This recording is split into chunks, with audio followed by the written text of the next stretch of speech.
ആ എന്താ വർത്താനം? നല്ല വർത്താനം. ഞാൻ ഇവിടെ ഒരു റൂമില് താമസം ശരിയാക്കണു. 10-15 ആൾക്കാരുണ്ട്. നമ്മളെ ആനങ്ങാട്ടെ കുഞ്ഞിമൂന്റെ മകളെ കല്യാണം പറഞ്ഞു വെക്കണു ഇവിടെ. ആ അത് 10-ാം തീയതിയാണ്. അതിന് ഞാൻ പോകട്ടില്ലേ? ആയിക്കോട്ടെ. ഇവിടെ പിന്നെ ജോലിയൊക്കെ ഭയങ്കര ടൈറ്റാന്ന്. ഇപ്പൊ കിട്ടണമെങ്കിൽ ഇതൊക്കെ പറയണേ. അപ്പൊ ഇനി കുട്ടികളെ എല്ലാരും കൂട്ടി ചെല്ലാൻ പറഞ്ഞു വെക്കണു.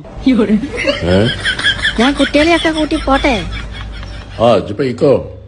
പിന്നെ നെല്ലിക്കുന്നത്തെ നമ്മളെ വാപ്പുട്ടിയുടെ ഓളെ പേറ്റിനീട്ടി കൊണ്ടുപോവാണ് ഈ ബുധനാഴ്ച. അപ്പൊ അതിന് ചെല്ലാൻ പറഞ്ഞിരിക്കണു. അതിന് പോട്ടെ ഞാന്. പോയിക്കോ. അപ്പൊ ഞാൻ പറഞ്ഞത് ഭയങ്കര ടൈറ്റാണ് ജോലിക്ക്. പ്രാർത്ഥിക്കൊണ്ടു.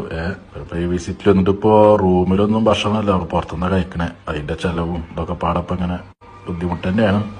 ഭക്ഷണത്തിന്റെ കാര്യം പറഞ്ഞപ്പോഴാണ് നമ്മ കുട്ടികൾക്ക് സമൂസ വേണമെന്ന് പറഞ്ഞിട്ടേ ഞാൻ കടയിൽ പോയിട്ട് സമൂസ